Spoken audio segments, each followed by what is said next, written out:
jungle.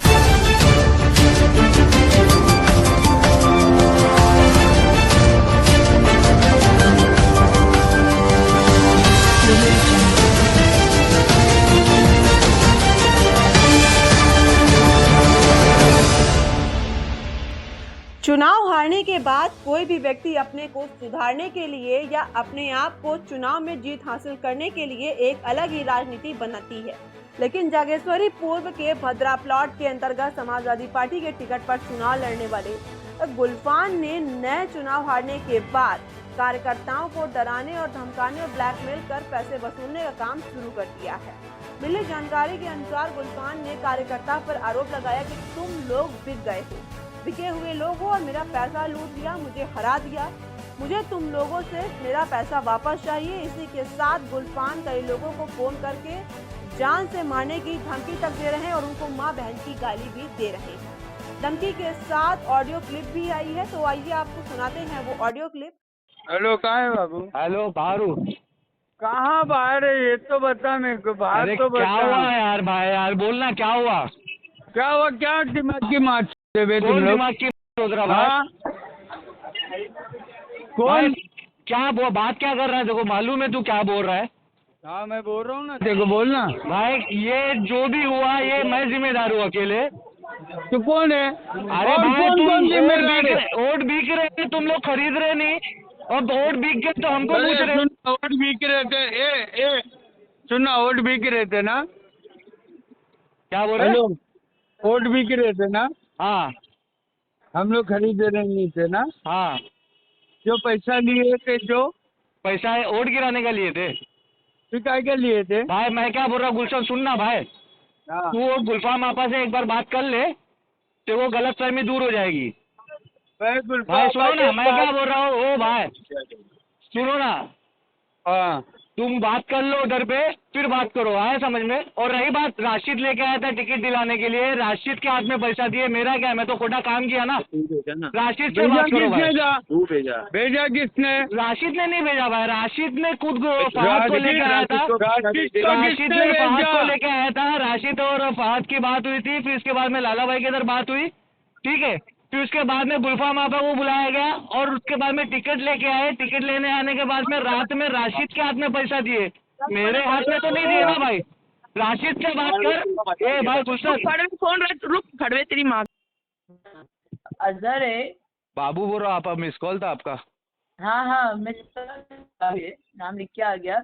Azhar को मोहम्मद शाह है, वैसे तो उसका नाम बहुत अलग नाम है, लेकिन नाम लेना पड़ा एहतरामन, कि मुझे नाम उसका, मैं उस नाम को कुछ नहीं बोल सकती हूँ। दूसरी बात, हाँ अजहर लाला आया कि नहीं आया? नहीं आपा, अभी नहीं आया। अच्छा, नहीं आया, ठीक है। उसको बोलना मैं क्या करने वाली हूँ उसके साथ, वही जानता होएगा, या वो जान लेगा उसने किससे पंगा ले लिया है। मेरा पैसा तो रिटर्न करना ही पड़ेगा हर हाल में इसको। आपा सुनिए ना। नहीं, मैं कुछ सुनने वाली नहीं। तुम लोग बिक गए हो, तुम्हारी रिकॉर्डिंग है, सब कुछ मेरे पास है। मैं बिक गया हूँ। हाँ, तुम बिक गए थे। बिक गया हूँ नहीं, बिक गए थे। कैसे? अच्छा, बिक गया तो मेरे को मालूम था। मैं फोन करके तुम लोग काम स्लो क्यों कर दिए? तुम लोग जान की माँ, वो भूल गया क्या मैं कौन हूँ?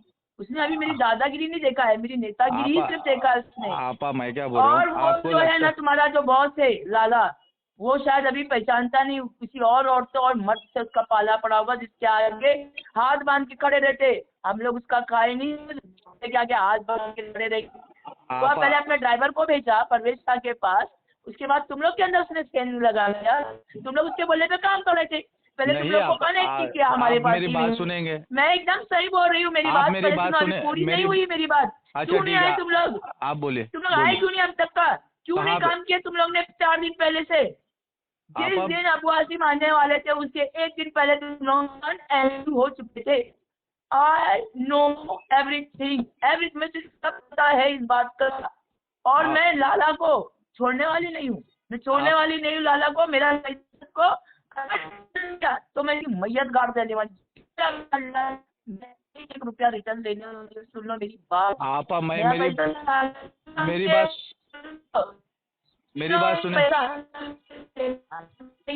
पार्टी वालों को तुम पैसा नहीं देते मेरे काम का, तुमने अपने काम पर दिए थे ना, कहाँ गया वोट?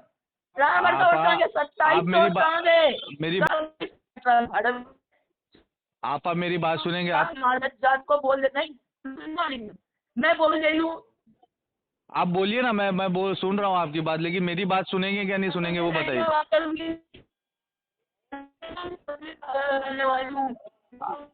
आपकी आवाज ब्रेक हो रही है, आप मेरी बात सुनेंगे आप? ब्रा का पट्टी खींचने वाला आदमी ये काम करता है, साला दलितर, मेरे को मालूम था उसके बारे में। साला अपने आप को क्या समझता है? क्या है जिसको पैसा दिया है उसका कोई सागे बैठा है, उसके आगे हाथ जोड़ के मैं खड़ी रहूंगी। मेरी बात सुनेंगे आप? नहीं सुनने वाली हूँ, मेरा पैसा मेरे को रिटर्न चाहिए। नहीं सुनेंगे तो फिर कैसे क्लियर होगा? आप कोई क्लियर करने, मेरे को क्लियर करने की जरूरत नहीं। जो चीज मुझे मालूम है उसका क्लियर का मुझे कोई जरूरत नहीं। मेरे को क्लियरिफिकेशन नहीं चाहिए, मुझे मेरा पैसा रिटर्न चाहिए। बस लाला को बोल देना जो तूने दिया है बड़वे, उसको डबल करके नहीं दिया। अब प्राप्त जानकारी अनुसार मुंबई में जागेश्वरी पूर्व भद्रा प्लाट नंबर 78 मानपा चुनाव समाप्त होने के बाद भी काफी चर्चा में। मुस्लिम समाज के स्थानीय महिलाओं ने समाजवादी पार्टी के टिकट पर वार्ड नंबर 78 में मानपा चुनाव लड़ने वाली सैयद गुलफान का काफी गंभीर आरोप लगाए हैं। समाजवादी पार्टी ही स्थानीय महिला कार्यकर्ताओं का कहना है कि गुलफान चुनाव हारने के बाद गाली गलौज करके धमकाने और चुनाव में खर्चे पैसे को दोगुना करके देने की मांग कर रही हैं। ऐसा आरोप सपा की महिला कार्यकर्ताओं ने लगाया। इस मामले की शिकायत सपा प्रदेश अध्यक्ष अबू आजमी के पास भी की गई, लेकिन वह उम्रा हेतु बाहर गए, जिसके कारण अब इन सपा की महिला कार्यकर्ताओं को जीना दुश्वार कर रखा है गुलफान। बताया जा रहा है कि समाजवादी पार्टी के टिकट पर जागेश्वरी वार्ड नंबर 78 से चुनाव लड़ चुकी गुलफान कुख्यात अपराधी मुन्ना जिगड़ा की सगी बहन है। मुन्ना जिगड़ा का नाम टी सीरीज के मालिक गुलशन कुमार की हत्या से जुड़ा है। वह छोटा शकील का करीबी कहा जाता है। उसकी सगी बहन गुलफान है। इसी कारण गुलफान की धमकी से जोगेश्वरी पूर्ण भद्रा प्लॉट परिसर की सपा की महिला कार्यकर्ताओं में दहशत और डर का माहौल है। केवल हाँ, हमारे मेरे भाई को कुछ होता है तो इसकी जिम्मेदार मैं पूछना चाहती हूँ कौन है, कौन लेगी इसकी जिम्मेदारी? हाँ, मेरा भाई बाहर जाते आते, हम बाहर जाते आते, छोटे छोटे बच्चे हैं हमको। मैं अपने भाई के लिए बोल रही हूँ, मेरे भाई को फंसाया जा रहा है। ये जो कैंडिडेट अभी हार गई है समाजवादी पार्टी की, बताया जा रहा है कि महिलाओं को डरा धमका रही है, गाली गलौज कर रही है। हाँ, तो ये जो डरा धमका रही है, ये तो हम लोग ने मेहनत, जो इतना मेहनत करे है कि हम सिर्फ है तो बाबू का चेहरा देखकर ही हमने, तो हमको नहीं मालूम, हर जगह हम जा रहे हैं तो बोले कि अरे कैसी कैंडिडेट खड़ा करे। हमने तो एक बार उनके सामने भी बोल दिए थे, तो वो जाहिर की थी कि नहीं मैं ऐसा कोई काम नहीं करूँगी, ये वो है ना, दुनिया का गुलफाम नहीं बोली। मगर हमारा बोलने का मतलब है, पैसा ये मांगेगी तो हम गरीब जैसे पैसे कहाँ से देंगे इसको? हम मेहनत करें, जो 15 दिन में मेहनत करें तो वही पैसा हमको मिला है ना। और रात दिन हम जैसे वो तो समझो एक टाइम आती है, 2 टाइम आती होगी, हम तो समझो सुबह जो लगे रहते थे तो रात तक के भी हम किसी के घर पे जाकर बोलते थे कि देखो साइकिल को ही देना। समाजवादी पहला हमने मशाल के टाइम बोल रहे थे तो वो लोग बोले कि अब वो खड़ी है पार्टी। अब ये जो गुलफाम कर रही है वो गलत कर रही है, हमारे को तो जरा भी पसंद नहीं है। क्षेत्र की जो महिलाएं हैं काफी आक्रोशित है, सबको हाँ, गाली गलौज कर रही है, गाली गलौज कर रही है। और ईदगाह मैदान में तो समझो किसी को भी नहीं दिए और ना किसी के इधर गए हैं। वो लोग बोले क्या कि हम लोग को तो स्लिप भी नहीं मिली। कितनी औरतें तो जाकर ढूंढ कर लाई है, जो कि मैं खुद गई थी उसके साथ। तरह से धमकाया जा रहा है, आपको परेशान किया जा रहा है। हम लोग से ये कहा जा रहा है कि आप लोग ने मेहनत नहीं की है, आप लोग ने मेहनत नहीं की। और हम लोग तो लेकिन सुबह और शाम बहुत ज़्यादा मेहनत करें, जितना वो भी जानती है, लेकिन फिर भी आज जब हार गई है तो उसके बाद वो हमसे जो हमको 10 या 15 हज़ार रुपये दिया गया वो भी हमसे रिटर्न मांग रही है। तो वो तो खैर हम देने से रहे, क्योंकि हम लोग कोई बड़े पैसे वाले लोग नहीं है, क्योंकि हम लोग भी अपने घर का काम धंधा छोड़ के हम इनके साथ लगे थे कि हाँ ये औरत आई है, चलो इनके साथ हमको देना है। ऐसे तो हम लोग 4-5 साल से समाजवादी पार्टी से काम करते हैं, लेकिन इस तरीके से कैंडिडेट जो खड़े होते हैं हमने आज तक सुने नहीं या ना देखे हैं, जिस तरीके की ये औरत है। आप लोगों को किस ढंग से परेशान है, जरा उसके बारे में बताइए। कौन आपको धमका रहा है, पैसे मांग रहे हैं? हम समाजवादी पार्टी के कार्यकर्ता है, हम 5 साल से समाजवादी से जुड़े हुए लोग हैं। हमारी पूरी लेडीज़ महिला टीम ने यहाँ पे जोरों शोरों से हम लोगों ने मेहनत किया था, लेकिन ये जो कैंडिडेट है गुलफाम आपा, ये हम लोगों को हमारा जो हर्जाना दिए थे 15 दिन का, हमारे इलेक्शन में जो भी हर्जाना दिया गया था वो पैसा रिटर्न मांग रहे हमसे। हम इतनी मेहनत करें, अपना बाल बच्चे घर सब छोड़ के उनके पीछे उनको जिताने के लिए, तो क्या यहाँ पे जो नगर सेवक आते हैं वो कोई एक विनर होता है? तो उसमें हम कार्यकर्ताओं की हमारी गलती तो नहीं है, हम तो उनके लिए मेहनत करें दिन और रात दोनों, लेकिन उन्होंने आज हमारे साथ ऐसा काम कर रहे हैं, हमको बोल रहे हैं कि हम उनके साथ वफादारी नहीं करें। वो हमने उनके साथ कितने वफादार पे रहे ये हमको पता है, हमने बहुत मेहनत करी, हमने समाजवादी को वोट दिए हैं और दिलवाए हैं, उनके लिए मेहनत किया है। कर रहा है, कौन धमका रहे हैं, बताइए जरा उनके बारे में। मैं समाजवादी पार्टी की मेंबर हूँ और मैंने सोचा है कि चलो हमारे यहाँ इलेक्शन में कि और औरतों का ग्रुप है, औरतों का एरिया है, तो हमने सोचे कि चलो हमारे ही बाबू के जो है उनकी बीवी, तो उनको हम लोगों ने सपोर्ट करने के लिए इल्तिजा की। लेकिन पता चला बाद में कि बोले लोगों ने किसी गुलफाम को ही वो खड़ा कर रहे हैं, तो उसके बाद में हमें ऐसा लगा कि चलो वो भी तो एक औरत है, भले कि उनका हमारे साथ में काम का कोई भी जायज़ा नहीं था, लेकिन फिर भी हम लोगों ने उनको सपोर्ट करने के लिए बाबू भाई का मुंह देख के हमने उनको सपोर्ट किया और हमने बहुत जोर शोर से काम किया है। और एरिया में हर एक घर में जाके हमने विज़िट किया कि भाई अब के बार जो भी आएगा तो वो समाजवादी साइकिल को ही आप वोट देना। इतनी हमने कोशिशें की है और इतनी मेहनत लगातार किए, दिन रात बाबू ने भी हमें साथ में लेके विज़िट किए है, हर बस्ती में हम घूमे कि समाजवादी ही अब की बार रहेगी। लेकिन पता चला कि बाद में गुलफाम ने इलेक्शन हारने के बाद में, अरे हारेगी तो हर कोई पार्टी, सब पार्टी थोड़ी जीत के आएगी, कोई भी एक ही जीतता है, लेकिन इनको इतना तो सोचना चाहिए था। ये तो पढ़ी लिखी थी, एडवोकेट को कहती अपने आप को, तो इनको तो थोड़ा तो एक समझदारी से काम लेना चाहिए था। हारने के बाद फिर ये अपने सब साथीदारों को ऐसे कैसे इन्होंने गलत बोला, उनको कैसे गलत मैसेज दे रही हैं, उनको कुछ गाली गलौज उसमें भेज रही हैं, और उन महिलाओं को भी देखो कितना उन्होंने ये किया, जबकि हमने एक महिलाओं के उनको सपोर्ट किया है। हाँ, और वो अभी भी इस महिला के बारे में बोलती है कि इनके सब गद्दार है, ये है वो है, तो हमें बहुत बुरा लगा है। हम सोच रहे कि चलो उनके लिए भी, उनके दिमाग को भी एक क्लियरेशन होना चाहिए कि भाई हमने गलत तरीके से ऐसे समाजवादी की महिलाओं को कहा है, तो उन्होंने हमारे सामने आके बात करना चाहिए कि हम लोग ऐसे कैसे आपको भूल सकते हैं, और तुम्हारी ये सब जो ज़बान है, हालांकि लोगों ने पहले ही हमें बता दिया था कि ये सही नहीं है, आप लोग फिर भी कोशिश करो, देखो जीत जाएंगे तो अच्छा है। तो हमने बहुत कोशिश की है, बहुत दिल लगा के हम लोगों ने काम किया है। आप लोगों ने जब काम किया फिर क्यों गाली गलौज कर रहे हैं, क्यों ऐसा परेशान कर रहे हैं? अब ये उनकी सोच गलत है ना, उनकी सोच है कि उन्होंने काफ़ी पैसा लगाया है उसमें, इसलिए वो बोल रही है कि हम लोग को उसका कुछ भी, मतलब तुम लोगों ने कोई मेहनत नहीं की है। उनका कहना यही है कि तुम लोग ने कोई मेहनत नहीं की है। हम लोग तो एक पार्टी के एक छोटे से कार्यकर्ता लोग हैं, और कार्यकर्ता तो मेहनत ही करता है, कार्यकर्ता क्या कर सकता है? हाँ, तो हम लोग तो सिर्फ मेहनत ही कर सकते हैं, हम लोग वोट तो नहीं ज़बरदस्ती किसी से दिलवा सकते हैं। हमको धमकियाँ, हमको सुनने में आ रहा है, हमारे ग्रुप में है वो, तो हमको धमकियाँ दे रहे हैं कि हमारा पैसा डबल टिबल चाहिए। तो ये कार्यकर्ता या टीम, उन लोगों ने तो मेहनत किया है, तो हम ये बोलना चाहते हैं कि ये मतलब कोई बड़े लेवल पे, बड़े समाजवादी पार्टी के बड़े लीडर है, वो बैठ के इस समस्या को, हमारी संविधान इसको सुलझाए, हमारी समस्या को सुने, हमारी कुछ इस समस्या को हल निकाले, कि हम गाली ना खाएं, और हम समाजवादी के कार्यकर्ता है तो आगे तक भी समाजवादी के लिए हम कार्यकर्ता बने रहें। ठीक है, तो गुलफाम आपा बैठ के हमारे साथ हम बात करें, या बड़े लेवल पे कोई बड़े ऑफिस, मतलब समाजवादी पार्टी के कोई बड़े हैं, वो बैठ के बात करें, इस बात का कुछ हल निकला जाए।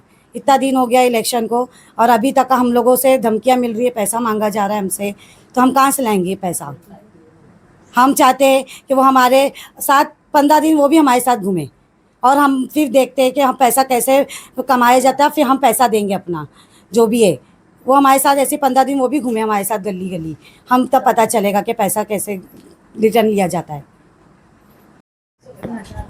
और वही आपके क्षेत्र की समाजवादी पार्टी की जो महिलाएं हैं काफी परेशान हैं, उन्हें धमकाया जाए, डराया जा रहा है, क्या है मसला, जरा उसके बारे में बताइए, क्या मामला है? देखिए, बीएमसी इलेक्शन से मैं शुरुआत से आपको बताता हूँ कि बीएमसी इलेक्शन समाजवादी पार्टी से मेरी तैयारी चल रही थी इलेक्शन लड़ने की, लेकिन किसी कारण मैं इलेक्शन नहीं लड़ पाया। तो बात ये हुई थी कि अगर मैं इलेक्शन नहीं लड़ूंगा तो मेरे जो टीम है, संगठन है, और हम लोग मिलके जो इतने साल से काम किए, और मैंने अपने जेब से लोगों की मदद की है, तो उसका हर्जाना हमको मिलना चाहिए, ताकि हम लोग इस चुनाव में अच्छे तरीके से काम कर सके और समाजवादी पार्टी को यहाँ से जिता सके। तो बाद में ये हुआ कि चलिए ठीक है, कोई अच्छा कैंडिडेट देख कर उसको टिकट दे दिया जाए। फिर हमारे दोस्त राशिद खान, उनको कॉल आया किसी का कि भाई वो समाजवादी पार्टी से गुलफाम आपा लड़ना चाहती है। तो उन्होंने समाजवादी पार्टी की टिकट के लिए गुलफाम आपा को लाला भाई के पास लेके गए।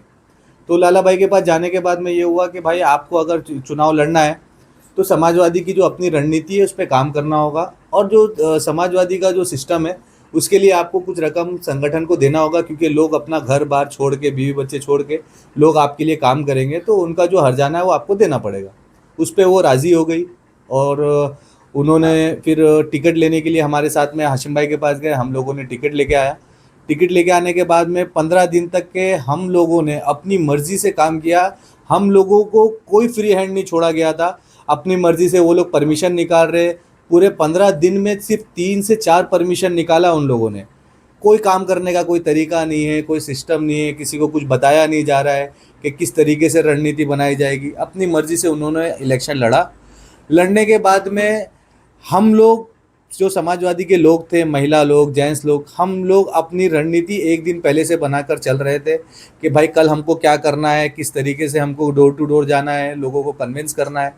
हम लोगों के पास पूरा रिकॉर्ड है। हम जिस के दरवाजे पे गए उसका वीडियो, फ़ोटोज़ सब कुछ मेरे पास अवेलेबल है। मैं आपको दे दूंगा, आप अपने माध्यम से उसको चलाइए कि हमारे लोगों ने जो घर घर जाकर समाजवादी पार्टी के लिए, गुलफाम आपा के लिए जो हम लोगों ने कन्विंस किए, लोगों को बताया गया कि इस बार समाजवादी को वोट डालें और एक मौका ज़रूर दें। लेकिन गुलफाम आपा ने हम लोगों की मेहनत को एक कचरे के डब्बे में उठा कर डाल दिया। उनका कहना था कि अगर वो लड़ रही है तो जीतना चाहिए था। तो जीतने के लिए देखिए इस वार्ड के अंदर 19 कैंडिडेट खड़े हुए थे। 19 में से कोई एक जीतेगा, बाकी के लोग हारेंगे। तो इनको अपनी हार स्वीकार करना चाहिए। वो अपनी हार को स्वीकार नहीं कर रही है। इस वजह से वो अभी ग्रुप में जिस दिन रिज़ल्ट आया उसी दिन वो ग्रुप में मैसेज डाल रही है, गाली दे रही हैं, मेरा पैसा रिटर्न चाहिए, दो गुना करके चाहिए, डबल पैसा मुझे रिटर्न चाहिए। और तुम लोग जानते नहीं हो, मैं अपना मुन्ना झिंगाड़े की बहन हूँ, गैंगस्टर की बहन हूँ, मैं उठा कर लेके आऊँगी और लाला भाई को भी छोड़ूंगी नहीं। यहाँ से लेकर यूपी तक के मैं इनको बताऊँगी कि मैं कौन हूँ, क्या हूँ। तो डरा रही है, धमका रही है और लोगों से पैसा रिटर्न मांग रही है। आप ये बताइए कि जो लोग 15 दिन मेहनत करें, अपना घर छोड़ के, अपना बच्चा छोड़कर वो लोग पार्टी के लिए काम करें, गुलफाम आपा के लिए काम करें, अब वो लोगों से पैसा रिटर्न मांगा जा रहा है, तो आपको लगता है कि ये जायज़ है? क्योंकि जो पैसा उन्होंने खर्चा किया है उससे कई ज़्यादा पैसा और लोगों ने खर्चा किया। वो लोग तो ऐसा नहीं कर रहे हैं, लेकिन ये सिर्फ गुंडागर्दी पे उतरी हुई है। एक्सटॉर्शन मांग रही है, हमसे डबल पैसा मांग रही है। उन्होंने खुद मैसेज करके बोला है कि मुझे एक्सटॉर्शन का पैसा चाहिए। तो वो उनका पेशा है, उनका काम है, उनका ख़ानदानी यही पेशा है, तो इस वजह से वो ये सब काम कर रही है। अभी आपने नाम लिया मुन्ना जिंगाड़े करके, कौन है ये मुन्ना जिंगाड़े छोटा शकील का आदमी है, गैंगस्टर है और कंपनी का इंसान है, आदमी है ये। और उसी की सगी बहन है मुन्ना जिंगाड़े की, गुलफाम सैयद, और उसका आदमी है सलीम और उसका लड़का असगर अली। ये लोग मिलकर दबाव डाल रहे हैं सब लोगों को। जिन जिन लोगों से इन लोगों ने बात की थी चुनाव के समय, उन लोगों से मिल रहे हैं, सबको बोल रहे हैं कि हमारा पैसा रिटर्न दो। तो ये गुंडागर्दी कर रहे हैं। महिला कार्यकर्ताओं का क्या दोष है जो उनके साथ में काम किया है, 15-20 दिन उनके साथ चुनाव प्रचार में दौड़े, उनका क्या दोष है? उनको यहाँ पे धमकाया जा रहा है, परेशान किया जा रहा है, गाली दिया जा रहा है। देखिए, दोष किसी का भी नहीं है, बस खाली कैसा है कि अब उनको खाली एक ही चीज़ दिख रही है कि भाई वो पैसा जो उन्होंने चुनाव के समय खर्चा किया है उसको डबल कैसे किया जाए। बस उनके दिमाग में एक ही चीज़ चल रही है और वो परेशान करने का काम कर रही है हम लोगों को और हमारे कार्यकर्ताओं को। इस मामले में क्या पार्टी के वरिष्ठ जो नेता हैं, अबू आज़मी जी वगैरह, इनसे शिकायत आप लोग करें? जी हाँ, हम लोगों ने अबू हाशिम आज़मी जी को शिकायत किए हैं और वो अभी इस समय इंडिया के बाहर है, सऊदी गए हैं उम्रा के लिए। तो उनसे भी शिकायत किया है हम लोगों ने। उन्होंने भी कहा है कि ठीक है, आप लोग अपना लीगल एक्शन लीजिए और जो कंप्लेंट वगैरह करना है आप लोग करिए। उसके बाद में मैं आता हूँ, वहाँ से आने के बाद में बैठ के हम लोग देखेंगे कि क्या किया जाएगा, किस तरीके से इसको बात करके मैनेज किया जाएगा। तो चुनाव के समय देखिए हार जीत लगी रहती है, लेकिन इस तरीके से चुनाव के बाद में अपना पैसा रिटर्न मांगना, ये हम पहली बार देख रहे हो, पहली बार सुन रहे हैं। ये गुंडागर्दी है और कुछ नहीं है।